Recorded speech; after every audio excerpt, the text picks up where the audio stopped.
राम कृष्ण गोविंद।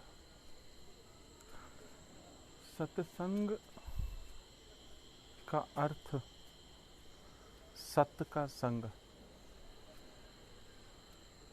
या ब्रह्म ज्ञानी गुरु का संग या तत्वदर्शी जो ऋषि मुनि हैं उनके द्वारा लिखा गया अध्यात्म से भरपूर शास्त्र और उनके द्वारा लिखे गए लेख का अध्ययन करना। सत्संग का जो प्रभाव है वो हमारे नेत्रों से भी होता है। गुरु के दर्शन, भगवान के दर्शन या गीता का पाठ या ऐसी चीज़ों के साथ संगति करना। सत्संग का दूसरा जो प्रभाव है वो हमारे कानों के द्वारा, हमारे मुख के द्वारा, यहाँ तक कि हमारे नासिका के द्वारा भी जो सत्संग का प्रभाव है और जो सत्संग का मूल अर्थ है वो सुशोभित हो सकता है। हम केवल सत्संग को सुनने मात्र के लिए ना करें। केवल हमें सत्संग सुनना है, सुनने मात्र से पुण्य प्रताप मिलेगा। जब तक हम इस चीज़ को नहीं छोड़ेंगे कि हमें कुछ मिलेगा, तब तक हम किसी भी तरह के जो प्रभाव है उसका अनुभव नहीं कर पाते हैं। क्योंकि सांसारिक जीवन में भी हम कोई ना कोई लाभ लेना चाहते हैं, तो पूरा दिन हम उसी के पीछे ओत-प्रोत रहते हैं और शाम को घर आके भागे भी बहुत, कमाया भी बहुत, दिया भी बहुत, लिया भी बहुत, पर शाम को घर आके तुम हो ठन ठन पाल। क्योंकि कब मौत का झटका आएगा और तुम्हारा सब किया कराया यहीं धरा रह जाएगा। उसी तरह से यदि हम सत्संग से भी कोई मांग रखते हैं या सत्संग से कोई संसारी चीज़ या सत्संग के द्वारा पुण्य प्रताप या किसी और चीज़ की कामना करके सत्संग सुनते हैं, तो जो लाभ हमें सत्संग से मिलना चाहिए वह लाभ नहीं मिल पाता। केवल कारण इतना है कि हम संसार में रहकर भी संसारी और जब गुरु के पास सत्संग सुनने आते हैं तब भी संसारी। तो करें क्या? हमें बस इतना जान लेना है कि जो सत्संग का प्रभाव है, जो सत्संग का मूल दृश्य और सत्संग का मूल लाभ, उसे पाना कैसे है। एक सत्संग ही एक ऐसी चीज़ है जिसके द्वारा तुम जो पाओगे वह तुम्हारे भीतर बस जाएगी और जन्मों जन्म तक, यदि तुम्हारा जन्म है और यदि नहीं भी है, वो तुम्हारे लिए बहुत ही महत्वपूर्ण होगी। और असल में वही तुम्हारा सुख, वही तुम्हारी प्रसन्नता और वही तुम्हारी भक्ति, सेवा, ज्ञान का एक प्रकाश बन पाता है सत्संग। हमने केवल सत्संग को गुरु के सामने बैठकर उनके द्वारा बोले गए वाक्यों को कानों में डालकर दूसरे कान से निकाल दिया, तो हमने सत्संग से आखिर पाया क्या, है ना। सत्संग एक वाक्य वो होते हैं जो नेता पढ़ते हैं, एक वाक्य वो हो जाते हैं जो कक्षा में अध्यापक पढ़ाता है, कुछ वाक्य वो होते हैं जो संसारिक लोग एक दूसरे से वार्तालाप करते हैं। पर मूलतः उन वाक्यों का जो आधार है वो संसारिक है, परंतु जो गुरु के द्वारा निकला हुआ हर एक वाक्य वह सत्संग है। क्योंकि गुरु के भीतर हमेशा ये भाव रहता है कि किसी न किसी तरह से मेरा जो शिष्य है वो तत्व के दर्शन कर ले, वह अपने मूल को जान जाए कि वास्तव में वह है कौन। सत्संग हमें ये बताता है कि जगत में रहें कैसे और जगत में जिएं कैसे। सत्संग हमें ये बताता है कि ईश्वर और गुरु में वास्तव में कोई भेद नहीं। सत्संग हमें ये बताता है कि पुण्य का प्रभाव क्या और पाप का प्रभाव क्या। सत्संग विवेक की, वैराग्य की, ओमकार की, अनेकों बातें जो हैं सत्संग में सुनाई देती हैं, हम सुनते भी हैं। पर जब तक उन वाक्यों को हम ईश्वर के द्वारा दिए गए वाक्यों की तरह नहीं सुनेंगे, तब तक उसका प्रभाव नहीं होगा। आप एक चीज को मान लें, जिस तरह से कोई आपके पीठ के पीछे बात कर रहा हो या जिस तरह से कोई आपकी निंदा कर रहा हो और आप कान लगाकर सुनते हैं कि कोई शब्द रह ना जाए, यदि इस उपाय से अगर सत्संग सुनते हैं तो ब्रह्म ज्ञान पाना या मोक्ष को पाना कठिन नहीं और वह दूर भी नहीं। हम संसारी चीजें तो बहुत ध्यान लगाकर सुनते हैं, परंतु सत्संग को हम यूं ही सुनते हैं कि ठीक है, गुरुजी कुछ बोल रहे हैं, हम कुछ सुन रहे हैं, समझ में आ गया तो भी बढ़िया, ना आया तो पुण्य तो होगा ही। गंगा में जब भी डुबकी लगाओगे उसका पुण्य और उसका प्रभाव होता ही है। पर जब गंगा को अपनी माता समझोगे, जब गंगा में स्नान करने को ब्रह्मलोक का आनंद और एकदम डुबकी लगाते ही मुक्तता का प्रभाव और उसका आनंद पाओगे, तो गंगा के द्वारा जो करुणा है, गंगा के द्वारा जो अपने पुत्र को आलिंगन करने का जो प्रभाव है वो तुम तभी पा पाओगे। नहीं तो तुम्हारे लिए तो वो नदी ही है।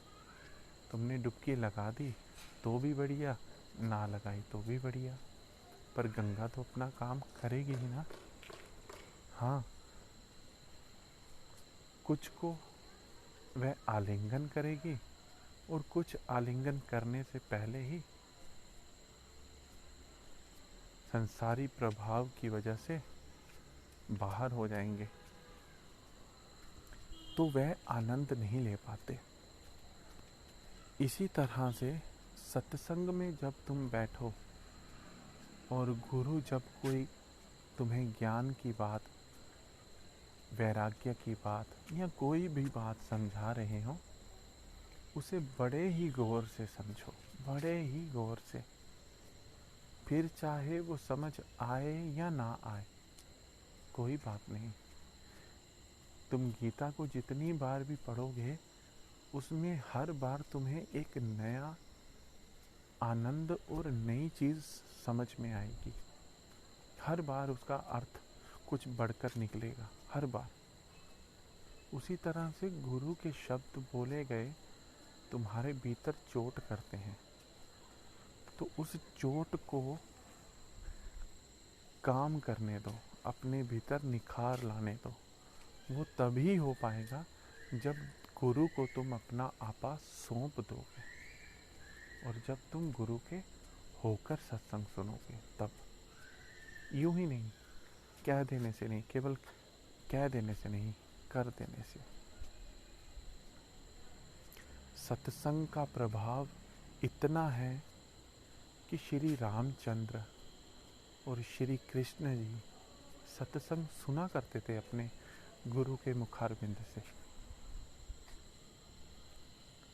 भगवान शिव पार्वती मैया को कहते थे कि सत्संग सुनो, तो वो यूं ही नहीं कह देते होंगे, उसके पीछे अनेकों अर्थ हैं, उसके पीछे अनेकों रहस्य हैं। हमें उन सबको साक्षी मानते हुए गुरुदेव के वचनों को सत्संग का प्रभाव समझते हुए और जानते हुए अपने स्वरूप को गुरुदेव के चरणों में अर्पित कर देना है, केवल बस।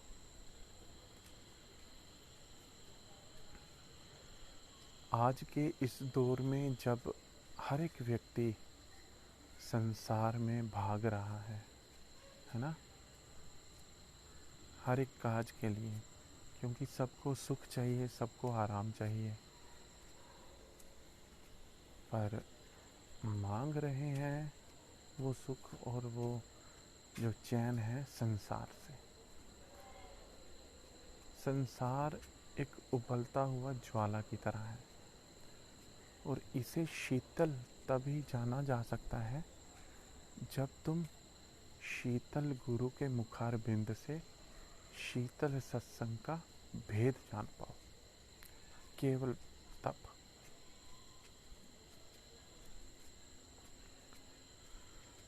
गुरु के हृदय में, गुरु के मुख में, गुरु के वचनों में इतनी शीतलता है कि यदि सूर्य के समान तपता हुआ भी कोई ज्वाला हो, तपता हुआ भी कोई हृदय हो, केवल गुरु के वचन और गुरु के स्पर्श मात्र से ही वह पिघल जाएगा। इतने शीतल हैं गुरु के वाक्य। ये वचन यूं ही नहीं है, गुरुर ब्रह्मा गुरुर विष्णु गुरुर्देवो महेश्वरा गुरुर साक्षात परब्रह्म तस्मै श्री गुरुवे नमः। ये वाक्य यूं ही नहीं है, इन वाक्यों में बहुत ही रहस्य और अर्थ छुपा है। फिर हम इन अर्थों को जाने या ना जाने, ये तो हमारे ऊपर ही है।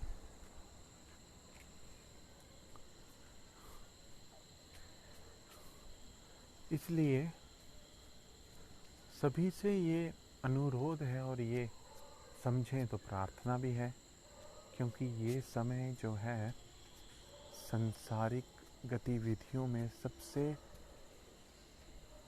सबसे बढ़कर ये समय इस समय बाहर आ रहा है। लोगों के पास समय नहीं है मंदिर जाने को, लोगों के पास समय नहीं है सत्संग सुनने को, लोगों के पास समय नहीं है अपने बच्चों को सत्संग का पाठ समझाने को या अपने बच्चों को सेवा कार्य में लगाने को। और बच्चों में भी आजकल जिस तरह से जो अभी समय चल रहा है, बच्चे भी अभी सत्संग से परे होना कब से शुरू हो गए हैं, क्योंकि उन्हें लगता है इससे कोई लाभ नहीं, क्योंकि उनके माँ बाप ने कभी उस लाभ के बारे में उन्हें स्पष्टता बताया ही नहीं, क्योंकि वे खुद ही संसार में इतने ओत-प्रोत और इतने विलंब रहे हैं, इतने उसमें पड़ चुके हैं संसारिक कार्यों में कि अब उन्हें वहाँ से निकलना बहुत ही कठिन लगता है। पर ऐसा है नहीं, केवल आंखें बंद करने से अंधेरा छा जाता है और केवल एक दिए मात्र से, दिए की लो से ही उस अंधेरे में प्रकाश ही प्रकाश आ जाता है ना। तुम आंखें बंद कर लो, फिर भी यदि तुम दिया जलाते हो तो तुम्हारी आंखों की पुतलियों में एक अजीब सी रोशनी झलकती रहेगी। इसलिए सत्संग को सुनो, संसार के दूसरे प्रलोभनों को सुनो, उसमें कोई मनाही नहीं है, क्योंकि तुम ज़्यादातर संसारिक चीज़ों में ही लिप्त रहते हो, उन्हें भी सुनो, उनका भी अपना महत्व है, परंतु 24 घंटे में से कुछ समय ऐसा चुनो जो कि केवल और केवल तुम्हारे अपने लिए हो, तुम्हारे भीतर के लिए हो।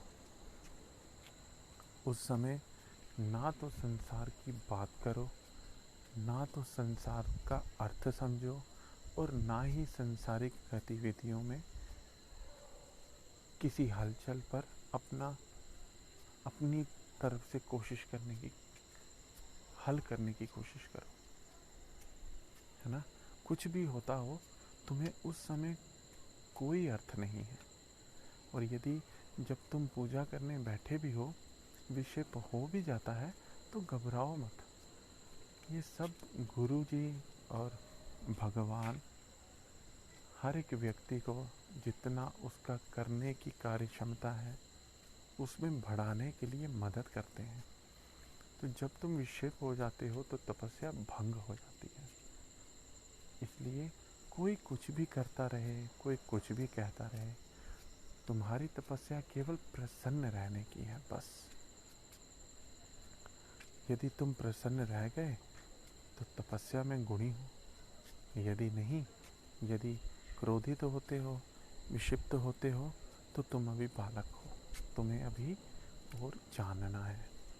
ये ज़रूरी नहीं कि यदि तुम गुरु के पास जाते हो और 30-40 साल से सत्संग सुन रहे हो और तुम्हारी स्थिति ऐसी हो जाए कि तुम्हें ब्रह्म ज्ञान मिल जाए, ये कभी भी ज़रूरी नहीं। क्योंकि जब तक तुम भीतर से नहीं जाते, है ना, संसार तो चले गए, कोई मुश्किल नहीं, परंतु जब तक तुम गुरु के पास भीतर से नहीं जाते, तब तक वो ज्ञान पचा पाना, उस ज्ञान का अर्थ समझ पाना बहुत कठिन है। जिन लोगों को ईश्वर प्राप्ति करनी है, जिन लोगों को भगवत प्राप्ति करनी है, और जो लोग सुख चाहते हैं वास्तव में, जो लोग प्रसन्नता चाहते हैं वास्तव में, जो लोग कला कलेश से परेशान हैं या किसी भी और दिक्कत से परेशान हैं, उन लोगों के लिए केवल यही मार्ग है कि किसी न किसी तरीके से गुरु के सत्संग को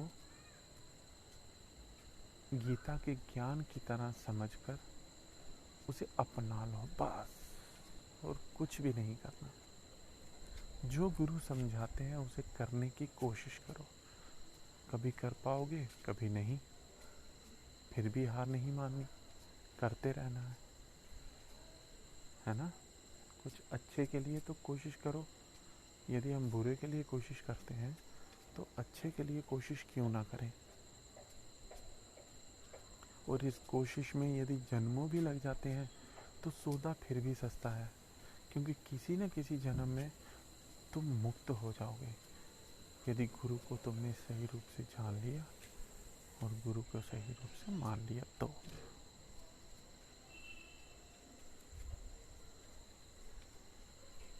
इसलिए आज का ये सत्संग यही मैं विराम रख देता हूँ इसको, और मैं उम्मीद करता हूँ कि सभी लोग जो ये सत्संग सुनते हैं उनके प्रश्न कहीं ना कहीं संभवतः भीतर से उन्हें एक उत्तर मिले, या उनकी जो कार्य क्षमता है धर्म के आधार पर, अध्यात्म के आधार पर, उसमें वृद्धि हो और वह गुरु के चरणों में नमन करें और भीतर से नतमस्तक हो सके। कृष्ण गोविंद गोपाल माधव।